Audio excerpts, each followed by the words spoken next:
Welcome to episode 2 of the Beyond the Barside podcast. Just like to say a huge thank you to those who listened to episode 1. The feedback for that has been absolutely brilliant. Football is back. Colchester United started our pre-season fixtures away at Maldon and Tiptree with an emphatic 3-0 victory, and the women's side had an impressive 5-0 win at Brantham Athletic. Today's show is packed full of some great content. I spoke to Dagenham and Redbridge fan Charlie about the takeover ahead of our pre-season friendly with them. I spoke to Absolute Football contributor Aaron and had a little bit of a preview on what the League 2 table will look like come at the end of the season. But before that, let's talk all things Colchester United. Last week, I spoke to Dave and Si separately to get their opinions on what's coming ahead and what we have just gone through last season. This week, I thought it would be a good opportunity to chat to them together. So without further ado, let's welcome Dave and Si. Welcome back to the Beyond the Barside podcast. I am joined by Hughes fans Si and Dave to chat, Maldon and Tiptree, a few new signings. It's been a bit of a busy week for Colchester United. We were all at the Maldon and Tiptree game. Dave, do you want to sort of start us off with your thoughts on the friendly? I thought it went as well as it could have gone. You know, a lot of new players, some players that weren't there, but it all seems to be for good reasons. I thought the new signings all that were on show all gave good account of themselves. I thought Goodwin up front held the ball up really well, playing against our old friend Tom Eastman, who it was nice to see, and I think he did well there. Jaden Williams showed that he has entirely integrated himself in the Col U culture by launching a penalty out of the stadium into a group of kids playing, having a kickabout on the pitch behind the goal. But no, he looked lively, and it was good to see him having a bit of a running battle with, as you've just said, Jay, before we started recording, Pete Corley's son, who I didn't realise at the time. Yeah, it's actually, Jack Corley, but I think it's probably good for him. Obviously, coming from academy football into League 2, that's going to be the challenge for him, I think. And he didn't shirk away from it. He kept standing up to it. But no, I thought we did all right. It was good, some good experimentation as well. I like the Oscar Thorne at right back. Yeah, so I don't think he's at that level, but if you can think back to when Greg Halford all those years ago went to right back, obviously with sort of his physicality and the running power, and with his height as well, it was always a bit of an outball because you can find him and he sort of get us off the pitch, always make that first contact. No, but I thought overall good day, went as well as it could have done, really. Absolutely. Oscar Thorne right back in the first half. We were a lot more positive in the first half, weren't we? What did you think? It was sort of a tale of two halves, really. Oh, definitely. I think, to be fair, Oscar Thorne has played right back, coming through some of the younger age groups, so it's not as alien to him as it could be. I think it would be very interesting to have him and Ellis either side as the back two, because then we've got very forward-thinking, front-footed players. But I think the first half, the player I was most impressed with was a young Ronnie Harvey. Absolutely. Coming in at 17 years old. I think if you didn't really know who he was or watching it for the first time, actually, it's just a guy coming back for another pre-season with the first team. Off he goes, not realising it's just his sort of first steps into senior football and senior pre-season. So he played really well. I think if you take on the first half team, add in the likes of, say, Payne that wasn't there, Macy back in goal, I don't think we're actually that far off having a decent starting 11. That's only the first pre-season game. Second half, it's definitely different. But then there's players that hadn't played together as much. You've got Ellis and Charles trying to play together, which towards the end, I think, linked up quite well. But you had a bit of a mismatch with speed for going from Lisby one bit to Anderson the other side, maybe doesn't quite balance it out as well. And that was seen sometimes when the balls went in. But all in all, getting through with no injuries, which is also a very Col U thing to do, to get new players injured in the first run out. So we did provided that one.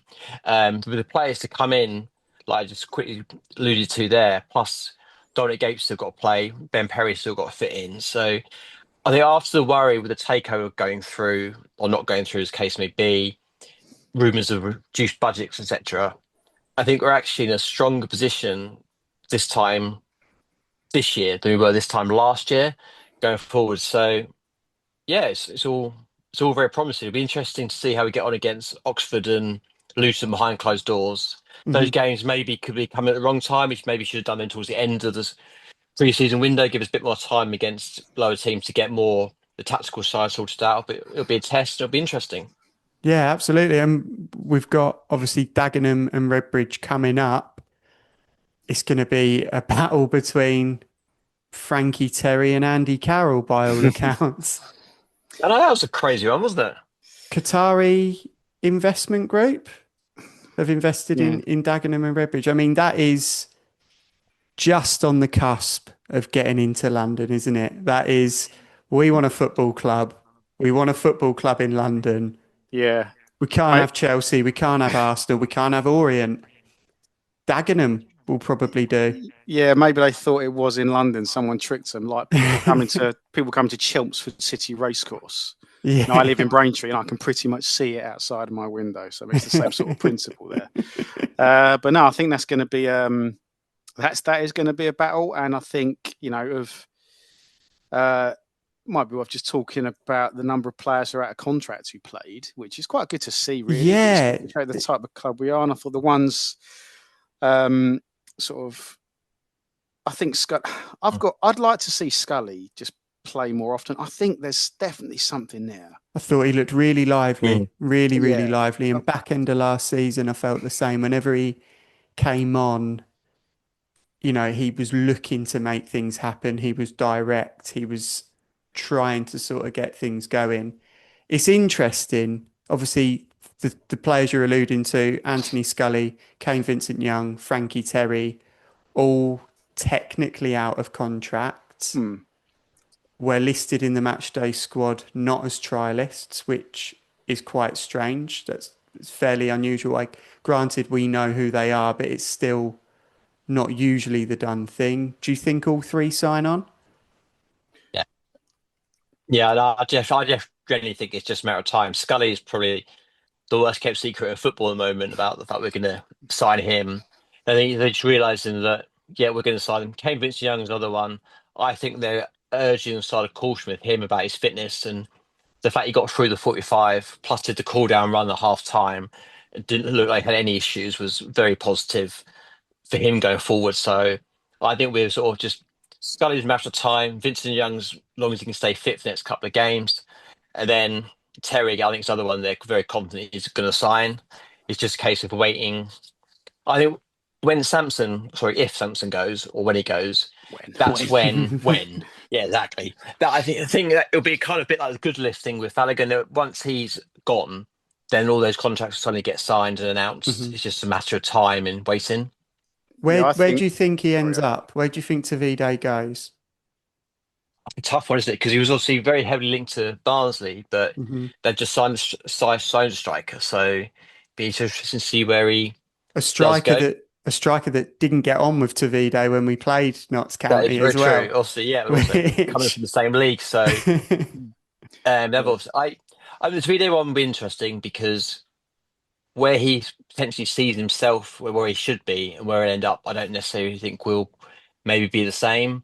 It will go to a decent League One side. And then maybe time on the bench and then push on. He just needs to show he's got that step up. And it's the step up and the staying fit for him, really.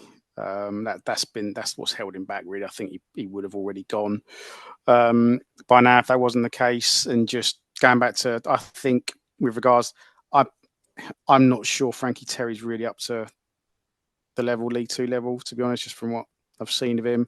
And I suspect if we sign another centre-back, that might be one that doesn't get taken up. I don't know if there's something on the table for him or not. That might be something that they're just biding their time. I did like the look of Kaffour. He looked quick and he was positive with his passing, which, against obviously a lower opposition, but you've got to start somewhere, sort of in men's football. But no, I like the look. I've just got a feeling. Like, I don't know if it's just his name, who his dad was, but I've got a feeling he's gonna come through this year. Yeah, it's very rare that you sort of get someone whose dad has done pretty much all there is to do in football and then also be half decent as well. Obviously, we had a closely linked when we had Sheringham, we had his boy, didn't we, for a bit? But that's pretty much the closest we've come to that. Sorry, just get off tangent a little bit about the John Terry thing. Did anybody see Donald Trump doing the lift with the Chelsea side last Unbelievable. night? So in years to come, I'm going to tell my kids that was John Terry. He's just aged a little bit.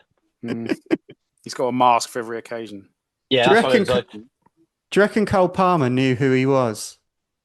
I don't think Carl Palmer knows who he is. Yeah, because he sort of looked at him like, does that old man play for Chelsea? What's going on? Have you been watching any of this Club World Cup stuff? No, it's not. No, it's. I've watched bits and pieces when it was on. Some of the earlier games were more interesting. I think it was Benfica versus Boca. I think I watched one of the first rounds. That was good. But I just think it just leaves a bit of a sour taste in the mouth. And I see just from listening to a couple of podcasts that have sort of mentioned it today. It was like a halftime show, like a 25-minute halftime. And interviews at half time, mate.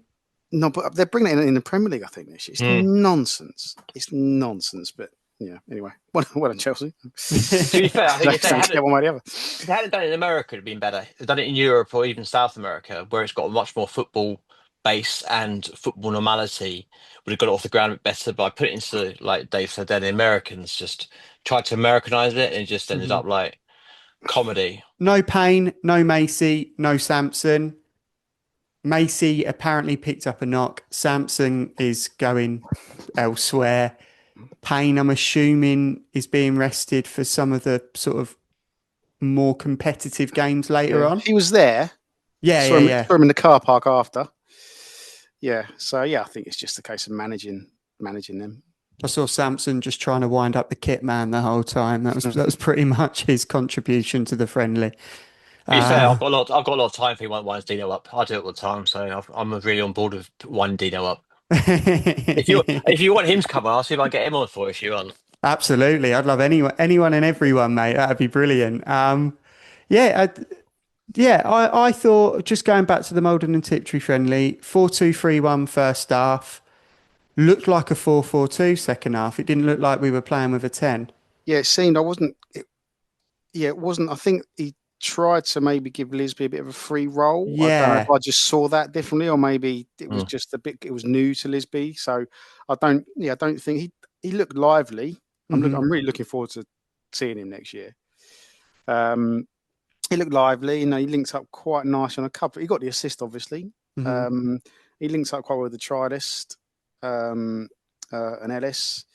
All the best work came down the left. But it was it seemed to be a 4-4-2. There was a cut, and I think not having that link maybe. Obviously, these sort of games are the time to do it, to test these things out. It meant that the midfield weren't really able to get as much control. I think Jolliffe would have liked to have had a bit more influence on the game, but I don't think it was it wasn't really able to have that connection that maybe if Scully was there, or if Payne was played 10 or 15 minutes, would have been able to bring. But as we went back to, I think overall a good outing. I mean, you mentioned the trialist. A few sort of guesses that have gone on there, but the one that sort of seems to be coming back again and again is a Kande from Reading, who on paper looks like a pretty decent addition. Yeah, he had some good moments. Certainly looked positive. Looked quick. We were trying. My son was trying to find. We could hear the players calling him Adrian. That's all we had. Yeah, there's free agents called Adrian or whatever. But no, he looked positive. And from what some of the comments from Reading fans, and people have sort of reached out and sort of who's this guy? What's he like? They sort of suggest that he just needs maybe a bit more experience, and they were keen on him. That sounds, I mean, and he played against us, didn't he? In the cup, which seems like long time, ages ago. But that was only last season, wasn't it? Yeah, it was Charlie. Yeah, that's the Charlie Savage goal, wasn't it? It was absolutely belted the Charlie Savage score. Yeah, it was the bit of penalties, wasn't it? Yeah. Yeah. But again, the only problem I think we've got with the trialists is yet another player in a position where we've got hundreds of players. Hmm. You know, is it with if we have got this limited budget, is it worth bringing yet another wide, fast winger when we've got a plethora of them and we could do with more depth at the centre back? So Hmm. it's a difficult one. And so yes, he looks a very good player, but do they look to sacrifice someone we've already got I in order to wonder bring him if in? I wonder if he comes in if Edwards goes. I That's know there's exactly what, obviously been I was going rumours to say. of Tavide and Edwards having interest in them. Yeah, I You don't know know, if Danny's been sort of, softening the ground for, maybe Edwards, because we've all expected, I think, Tavide to go. yeah. I'd be surprised if Edwards went, I but it's thought not Edwards looked out of the great. question. He did, and he was good. Him and Bishop both scoring. Hmm. Really good to see. Yeah, I thought Edwards looked really lively. So sort of coming away from the Malden and Tiptree friendly, we've made a few signings. Will Goodwin, Ben Perry. Will Goodwin looks like quite an interesting one. Wigan and Oxford last season. He went to Wigan on loan. Bit of a stop-start sort of career due to various injuries and knocks sort of here and there. But at one point, he was really highly touted moving from Cheltenham to Oxford. It seems like if we can keep him fit, he's a really good addition. Yeah, I think so. I think it's very much what Danny and Nicky see themselves as obviously be able to bring players on and keep players fit, etc. So he's clearly come to play as well. You know, he's not sitting here going to drop down to League Two to sit on a bench and all that. So he's obviously confident he's going to get game time. He backs himself. Obviously, Danny and Nicky would have done the homework.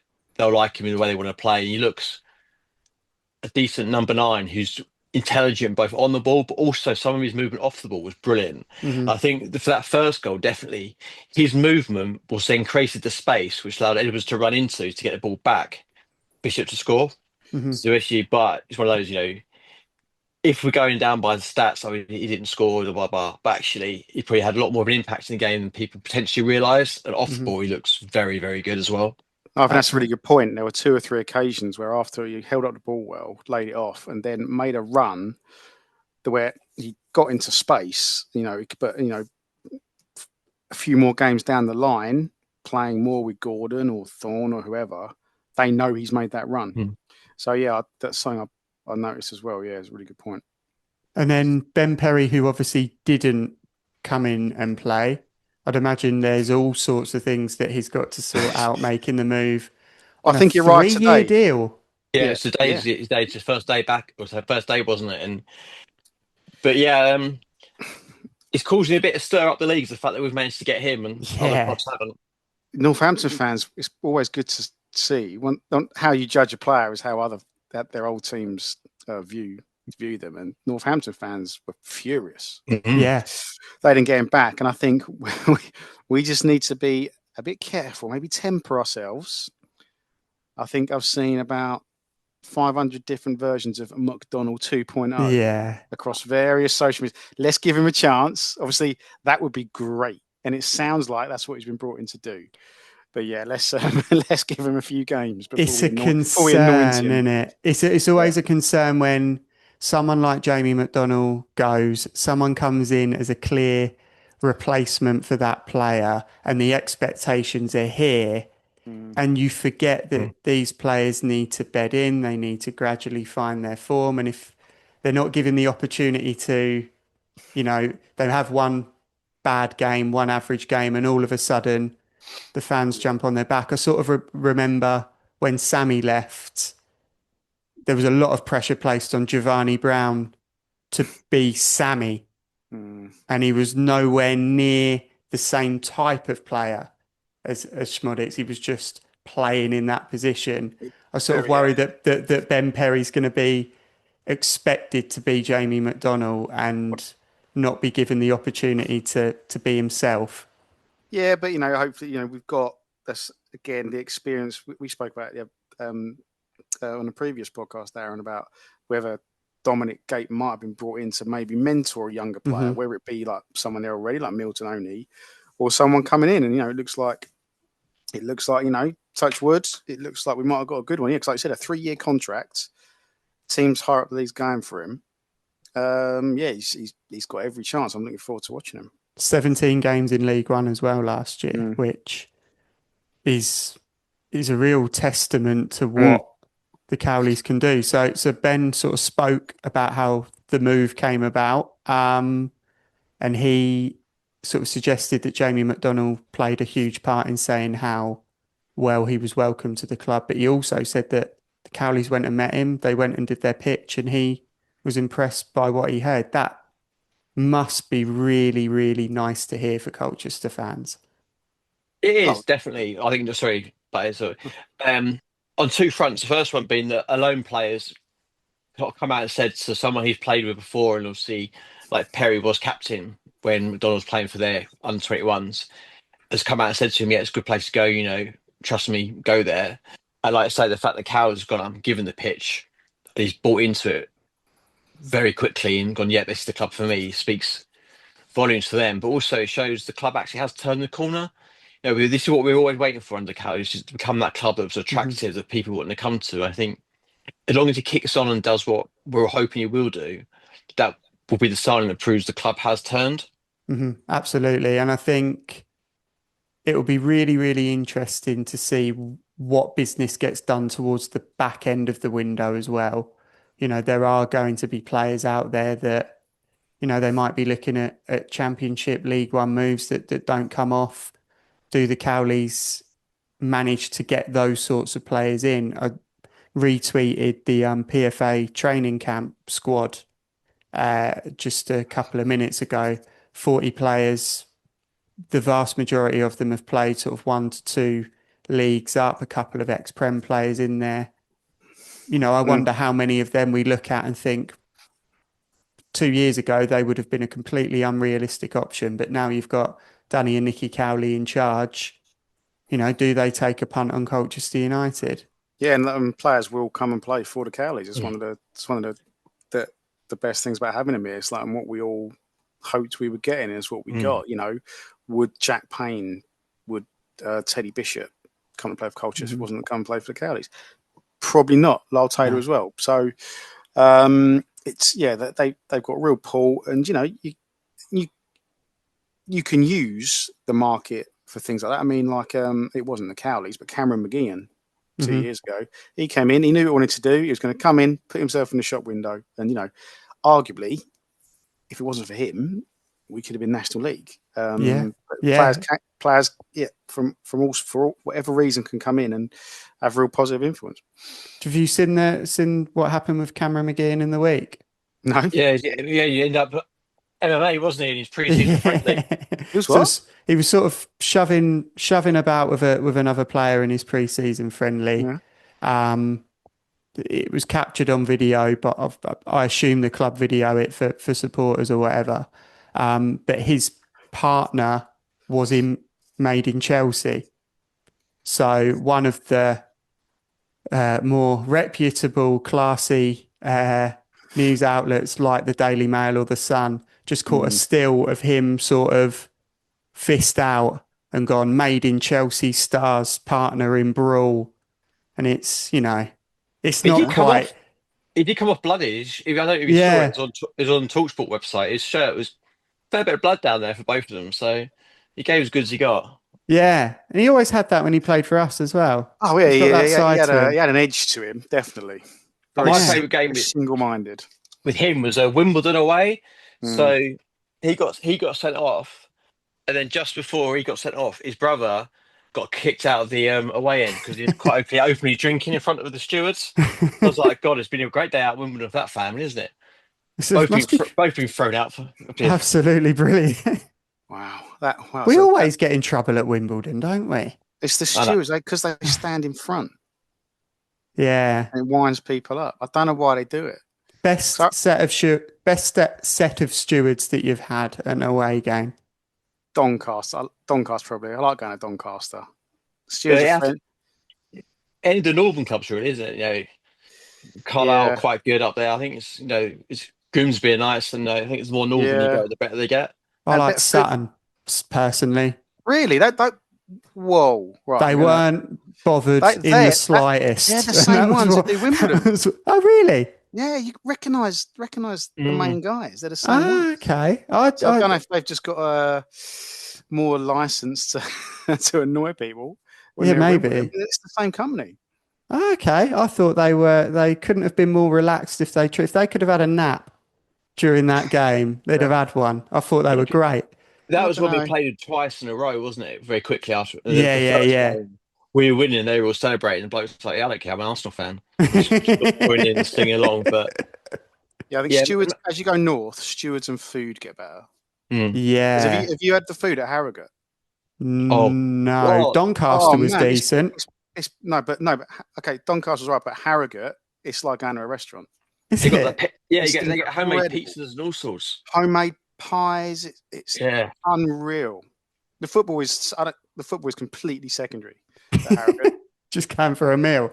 I've never seen us win. Yeah, exactly. I have seen us win there once, actually, 3-1. But yeah, but the food is an absolute revelation. We could do a whole podcast on that. Actually, let's scrap it. Yeah. I Harrogate's reckon food. whoever's got Harrogate nearer to Valentine's Day, that's your date sorted. Get to Harrogate away, have some food. Yeah, well, you won't regret it. Trust me. I think we'll round it off.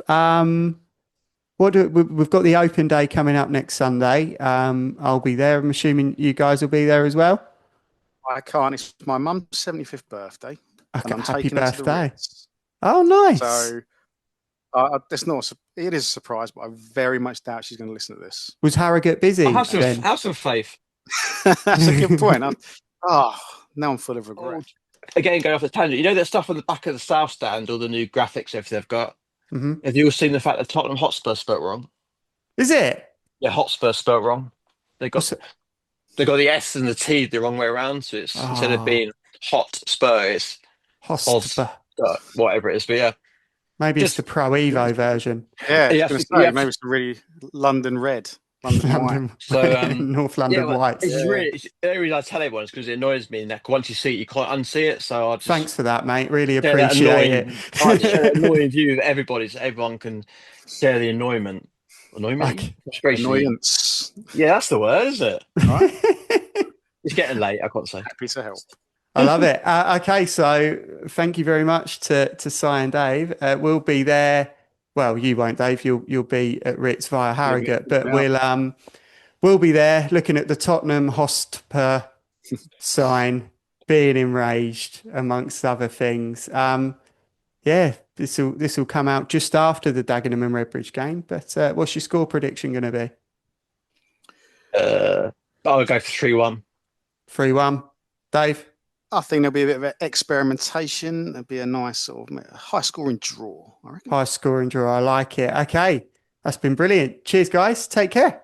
Cheers, Aaron. Si and Dave there giving their feedback on the first pre-season friendly away at Malden and Tiptree.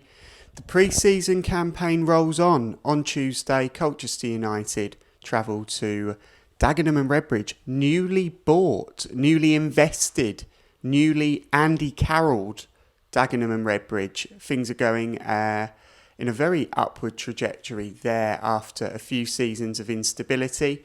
I spoke to Dagenham and Redbridge fan Charlie to get his opinion on what things are going to be like moving forward and what things have been like over the past few years. We are back to the Beyond the Barside podcast. I am joined by Dagenham and Redbridge fan Charlie. How you doing, Charlie?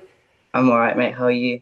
Yeah, good. Thank you, buddy. So it's been a bit of an eventful week for Daggers fans. Yeah. Qatari consortium are now majority owners.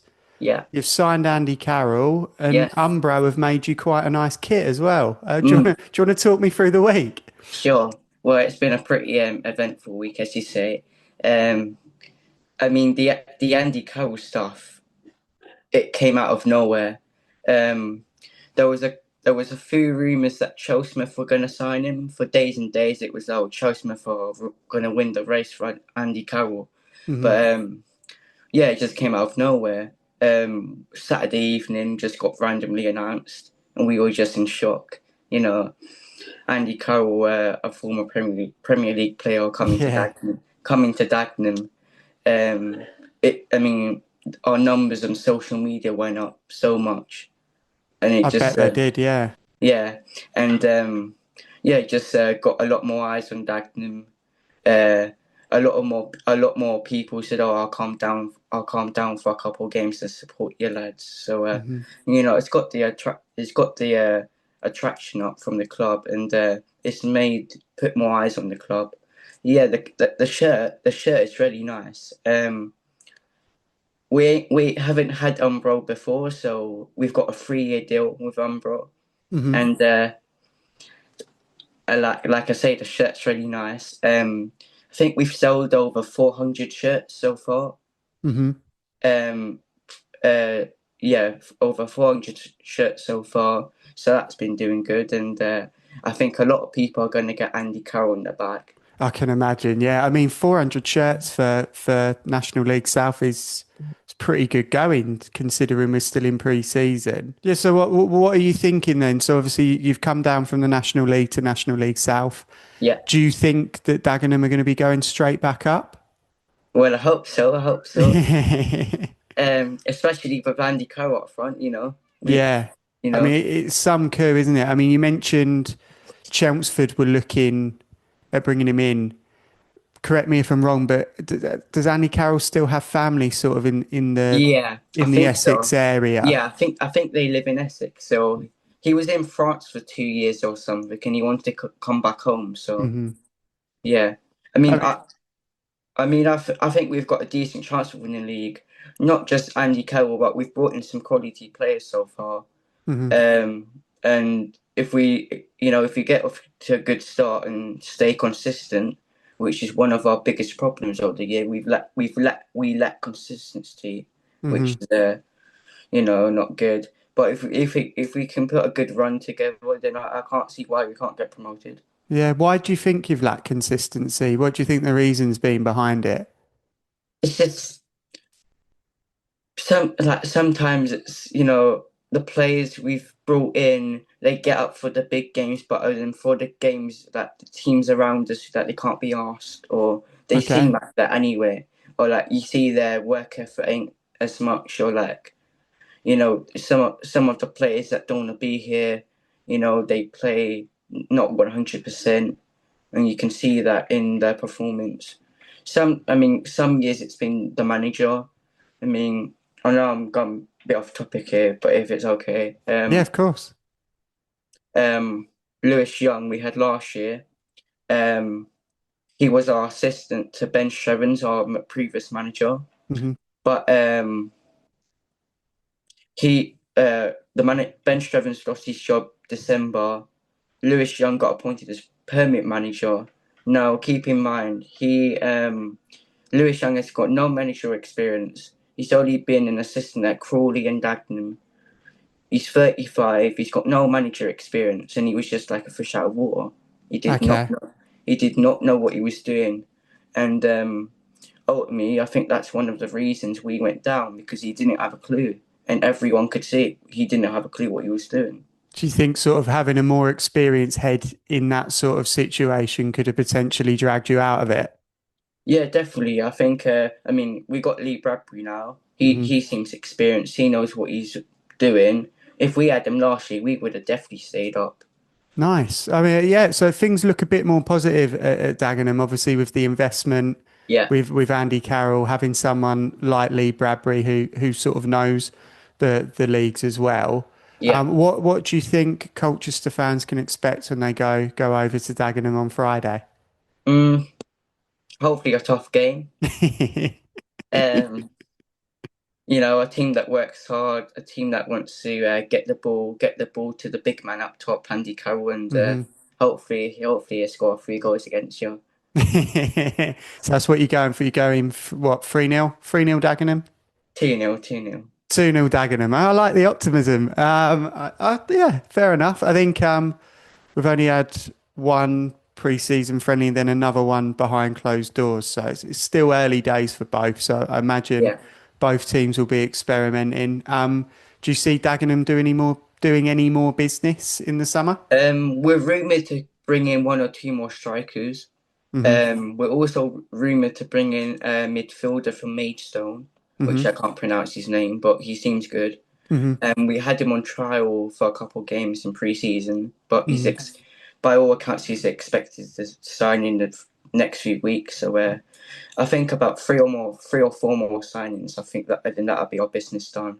Yeah. We're also expected to try and get a few out of the club that don't want to either don't want to be here or the managers they're not in the manager's plans. There's a couple that Dagenham fans don't want to be here Okay. because they're either not good enough or they're not really liked by the fans. Yeah. So were things a bit sort of was there a bit of an atmosphere between fans and players last year? Obviously, with the relegation, was there a little bit of animosity between the two sides? I mean, I would say so. I mean, we had a game against Tamworth, and we lost 3-1 at home. Terrible performance. We should have easily won that game, on paper. But then there was trying to fisticuffs in the crowd between Michael Hector and a couple of Dagenham fans. Okay. Mm, Yeah, it's not ideal, is it? nah. Yeah. One of our players, one of our fans said to one of our players, "Oh, come on, I could have done better." And then he came back with something sarcastic, so that was bad as well. Yeah, and the manager didn't even come over to the fans half the time to clap them off, clap them, thank you for being here. Just walked down the tunnel, didn't even care. Do you think it's a case of him not caring, or do you think it's a case of he knows he's going to get stick, whether it's rightly or wrongly? Like you've said that the fans weren't impressed, you yourself weren't impressed. Do you think it was more of a, I know if I'm going to go over, I'm going to get absolutely battered here, so I can't do right for doing wrong? What Yeah. do you think that might be one of the factors? To be honest, I think it's a bit of both. I mean, you're quite right. You're quite right. If he would go over and clap the fans, he probably would get dogs abuse. So, Yeah. but then if you go down the tunnel, you're going to get dogs abuse. Exactly. So, We had a similar situation when Matty Etherington was manager. That one of the things that bothered the fans the most was that he would go straight down the tunnel after the game. yeah. But then, as you say, if he did go over, he would have got dogs abuse. So it's like, where do you draw the line? Do the players get affected by that, or do they get affected by, as you say, appearing as if you don't care, or you're not bothered? It's a difficult one to sort of gauge, isn't it? Yeah, definitely. I think it's a bit of both. I mean, going a bit off topic, but I think it's important. Dagenham fans had to do. It came to the point where we had to do protests. It got so bad that the club had to do a fans forum, and that didn't go down well. I mean, Dan Hall, who was our previous chairman, he was here. He joined start of last season. He's gone now. He was only here for one season. Again, he didn't look like he didn't know what he was doing. He didn't know what he's doing. He was clueless. So would you say there's been a lot of instability at Dagenham over the last few years? Yeah, I would say it's ever since we dropped out the Football League in 2016. It just seemed like the club's been going downwards, and good people at the club's gone, and just it's been run like a circus, really. Yeah, it certainly can happen, can't it? When clubs drop out the league, there's always that sort of risk that they might not come back. Obviously, Oldham were in the National League for some time. They've just made it back up to League Two. So there is an end to the story, that if someone comes in who is a bit more bit more clued up, bit more business minded, and a bit more passionate about the club that they're investing in, that positive trajectory can all of a sudden start coming through. I've got two things to sort of round it up. Yeah. What are your hopes for the season? I know you said hopefully you'll win the league, but sort of realistically, where do you think you're going to finish, and who do you think is going to be your star performer? We would, us Dagenham fans wouldn't take anything less than playoffs. Mm-hmm. You know, we need to be right up there, especially with the signings we've made, the ambition from the club this season with the new owners coming in. I mean, apparently it's just rumours at the minute, but apparently these new owners are billionaires. Mm-hmm. So, you know, they've got a lot of money to help us with. Yeah, I think anything less than playoffs is a failed season, to be honest. Nice one. And obviously yourself, you've got a presence on social media with the Dagenham Way. Do you wanna plug Yeah. that before we go? Thank you, mate. Dagenham fan channel on Instagram. I just do news, rumours going around the club, interviews I've done with chairmen and players. I just just does it as a hobby, really, just in my spare time, just do what I'm passionate about. Yeah, absolutely. Yeah. I So think it's, bringing fans and clubs together through things Yeah. like this is really important. It was sort of one of the main reasons that we started this podcast. So I think it's great stuff that you're doing, mate. Thank you. Thank you very Yeah, much, so and I hope to see you Friday. You too, mate. So it's just if anyone's wondering, just the Dagenham Way on Instagram. If anyone wants to drop me a follow, it'd be appreciated. Absolutely. Cheers, mate. Thank you very much. Thank you. Huge thank you to Charlie there for his contributions and his feedback on what it's been like as a Dagenham and Redbridge fan over the last few years. Now, with the Beyond the Barside podcast, I'm very keen to try out some different things to keep the content interesting and engaging for the listeners. And I thought I'd give something a try where I'd get in a bit of an expert in the EFL. Aaron from the Absolute Football podcast is their resident EFL contributor, and I thought it would be a nice idea to chat to Aaron about what he thinks the landscape of League Two will look like moving forward as we progress through the season. Welcome back to the Beyond the Barside podcast. I am joined by Absolute Football contributor and Oldham fan Aaron. How you doing, mate? Hello, mate. I'm excited to be here. Excited to be talking about EFL. It's been a while, so yeah, thanks for having me on, and I'm looking forward to it. Yeah, so I messaged the Absolute Football Twitter page, and absolute is it absolute or absolutely? Absolute. Absolute. Good. I keep getting absolutely fabulous in my head, confused when I go for the podcast. So I messaged them and said, look, anyone that sort of knows about League Two, it would be keen to chat, and your name was put forward immediately. So no pressure. Obviously, you're an Oldham fan, so you're getting back into the mix of EFL. Yeah. But we're going to be talking all things League Two. I suppose the first real question is, who do you think the big performers are going to be in League Two this year? I mean, I'm sorry to start the obvious, but I think probably everyone else is probably marking MK Dons being quite far up there, especially with what they're allegedly spending and buying. You imagine it seems like they're getting a bit of a Avengers type League Two team going on, doesn't it? I mean, Aaron Collins dropping down from League One Bolton to League Two MK Dons is a ridiculous signing. Then you have like Gethin Jones, who else? They just signed a lot of top quality EFL experience, and I think they've got. I mean, MK Dons went through managers like nobody's business last season, but Mm-hmm.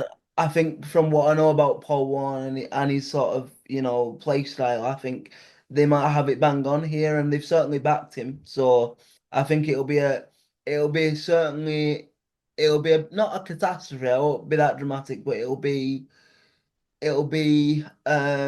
interesting to say the least if they're not at least top four, top five by Christmas, I would say. Yeah, Really, they should be them top three spaces all the way through the season, you'd imagine. Yeah, I mean, there's rumours that have come out this week that they're looking to get Samson Tavide in, who is sort of our golden goose at the moment. Yeah. Like do you need any more strike power? I It's know it's crazy, isn't it? it's incredible what they're spending in League Two, and some teams, yeah, it just seems beyond the realms of possibility. I think I agree. I think MK Dons are going to be the team to sort of chase this season. And particularly, a team of a ground that size and infrastructure that they've got, it might be there might be opportunities for them to recoup what they're laying out if they can start getting bumper crowds in. Yeah. Yeah. Anyone else that you think's going to be I up there? think I I don't know whether I'm gonna say up there, but I'm gonna say a massive marked improvement for Tranmere this season. I think obviously last year it looked as if the players kind of down tools rightly or wrongly a little bit, but no disrespect to Nigel Atkins. To me, he's one of the managers that had his moment in the sun about 10, 12 years ago. You know, you Hmm. get the certain managers that stick around just on reputation, and Nigel Atkins screams to me as that type of character, and I think Crosby's come in and done a wonderful job at the back end of Tranmere's season, and they're starting to piece together a really nice squad. So they'd probably be my outside chance of maybe an outside playoff position. I also think, well, see, Salford is a weird one. I have a very weird relationship with Salford because I studied at Salford University and I did a year's placement with Salford City on the media team in the COVID year. So I wouldn't say I've got an affinity to them because that'll get me in trouble with Oldham fans considering it's the Greater Manchester rival. But because I did a bit of work there, I like to see them doing well. However, I do think at some point, if it doesn't happen for the class of 92 and the money that they've got behind them, especially when you think about probably the money that they've got behind them compared to the attendances they get, I think it's got to be this year or never really for Salford for a playoff push to get out of this division, surely, because are the backers going to continue to? I know they've just been bought out again, but it is Gary Neville again, isn't it? So Mhm. are they going to continue to back them at the same level that they have been doing for the last 6, 7 years without any real progress on the pitch? I'm not too sure. But yeah, so they're the ones that I would like to see up there. I think you know what? There's a lot of sort of outside chat as well, and I've seen a few analysts back us as a bit of a dark horse for this league, and I'm not gonna say look, I think we'll get the playoffs, but I do think we've got a chance because we are backed relatively well now with Frank and his family. Certainly they have money, and certainly we I think we've shown with some of our signings this year. I mean, Kai Payne on loan for Wigan from Wigan, he was with us for the first half of last season, and an amazing youngster in the heart of the midfield there that we've got on loan till the end of the season. We brought in Ryan Woods, who has a plethora of League One, Championship experience. You've also got some really exciting talents like Jack Stevens on the wing, who we paid money for from Solihull Moors. He's probably been the most, or one of the most consistent attacking performers in the National League for the last maybe 2, 3 years at Solihull Moors. I'm trying to think what else we've got. Obviously, there's we obviously Mike Fondop got 17 goals last year. That was his best goal scoring return, and he was. I think the thing is with Mike, he'll always give you 100% effort, and he's a little bit of a bulldozer. So I think you need him. Obviously, we haven't up until this point we haven't decided to offer a contract back to James Norwood, which I think has been a bit of a controversial topic this summer. However, if you look at it on the face of it, I think he played just over or maybe just less than a third of our games at National League level last year because of injuries. He'll be 35 this year, and he was on a reported 5 grand a week at our place, allegedly, shall we say, but reported five grand a week, rough mark. So that's like 500,000 a year if you do the maths quickly. You know what I mean? It's a lot of money. So obviously nobody would have scored that goal in our team for the equaliser at Wembley. I don't think anyone else has that pedigree in that footballing brain. But I think it's quite a nice sort of a nice dream ending, almost a dream scenario for him and for us. But we obviously need to replace with pedigree, I think, as well. So I expect a striker signing to come in between now and maybe the first game of the season, or certainly now and the end of the window in September. But other than that, I'm quite excited at our prospects. To be fair, I mean, I'm excited in the sense of I don't think there's anyone that's really earmarking Oldham to be in any sort of immediate danger of going back down. So in that sort of regard, I'm just excited to play actual, and this means no disrespect to the teams that we've been playing in the National League, but actual teams that maybe 6, 7 years ago, 10 years ago, 12 years ago, whatever it might be, when I first started going to Boundary Park as a season ticket holder, we played these teams regular basis. There's some proper like EFL football clubs in here, and I'm excited to be back amongst it, really. Absolutely. And it doesn't bode well for Colchester that 50% of the teams you've earmarked to do well, we are playing at the beginning of the season. So we've got Tranmere and then we've got yourselves at Oldham in the first two games. Obviously, it is a Colchester United podcast. Where do you think Colchester sit in the sort of standings going into the season? It's an interesting one with Colchester to me because I look at your squad over the last couple of years, and you've got a lot of talent in that squad, a lot of talent in my opinion. Obviously, we just talked about Tavide, and maybe he might be leaving, but also you've got people uh like Jack Payne in midfield, who I think is an absolute wonderful talent. And obviously the managers have been there and done it, at all different sort of levels of the pyramid. So you've got an exciting squad. I think Caris Lisby is a really, really exciting talent. I think he's a young lad, and I think more EFL clubs should be doing that in terms of going searching non-leagues, because I was a little bit hypocritical when I first dropped into non-league. I thought, oh, we're going to be playing, farmers every week. We're going to be playing bin men. But actually, to give it its credit, there's some real, real good talent just waiting to be picked up in the non-league and National League North and whatever it might be. And I think Colchester have done that there with Kyrie Slisby. So he's one that excites me. In terms of your season overall, can I see you pushing for the top like promotion? Probably not. Can I see you maybe getting an outside playoff place? Potentially, but the thing is, if you lose to Vida, that's a lot of your sort of attacking power and attacking threat, and I think that's really interesting. Obviously, you have to kind of replace him. So I think top. I was gonna say top 12, but I don't know whether you'd be happy with that or whatever. But I think I'm looking at this league right now, and it's probably, apart from maybe MK Dons, it's quite an open league this year, isn't it? Anyone really apart from MK Dons could fancy themselves at either end of the table, depending on how form goes, I guess. Absolutely. I think, yeah, it's an interesting one with the Tavide point that if he goes, it's a significant attacking outlet that leaves the club as well. Um, we've brought in Jaden Williams and Will Goodwin on loan to I think, to replace Tavide.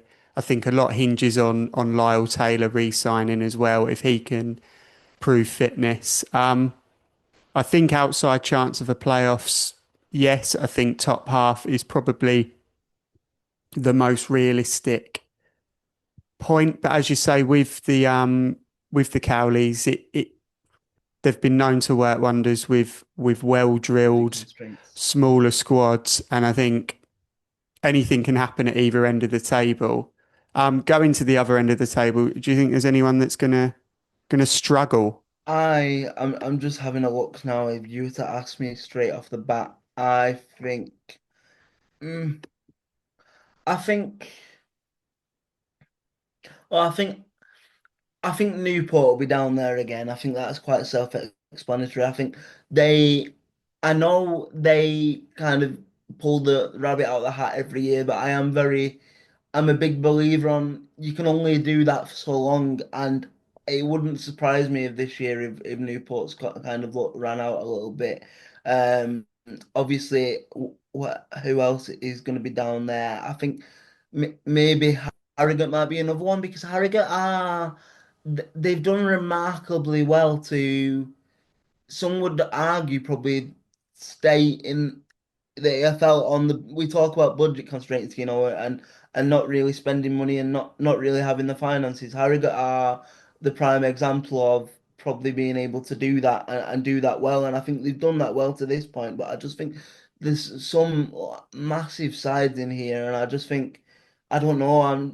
They're probably the two I'm looking at right now that probably would be ringing alarm bell. Bromley may be another one. However, having had the pleasure of interviewing Andy Woodman a few times, his players just they would run through brick walls for him, and he can work miracles on budgets as well. Bringing Bromley up obviously it helps when you've got a absolute bagsman like Michael Cheek, I guess. But yeah, so Bromley probably bottom half, but I think Bromley would survive. But definitely Newport to be in trouble again, and maybe potentially Accrington. Although I like Aki, I like them as a football club. I like them as a Greater Manchester success story.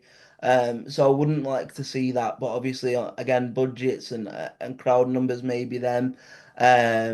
But yeah, I think that's where I'm at right now, really.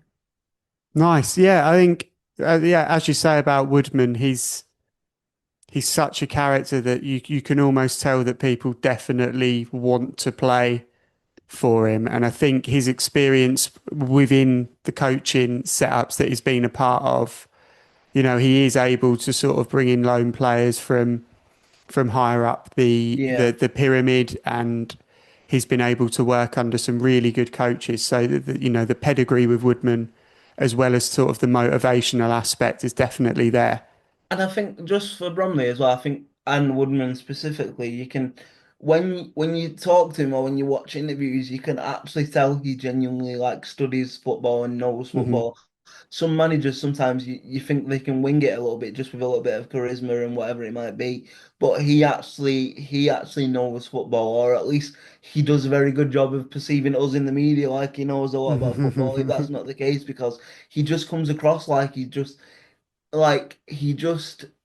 whenever you interview him or listen to an interview, it's like you are listening to one of the most knowledgeable people on this subject. And like you say, I think his coaching grounding, and obviously his best friend on record being ex-England manager Gareth Southgate, obviously the godfather to his son Freddie as well. Yeah, And with them people around you, I think you're always going to succeed, aren't you? Probably. absolutely. And obviously with a best friend of Gareth Southgate, as well as the amount of times that he worked with Alan Pardew as well, there's Yeah. always that pedigree that he has. Nice one. Just to sort of round it off, we alluded to the Absolute Football podcast at the beginning.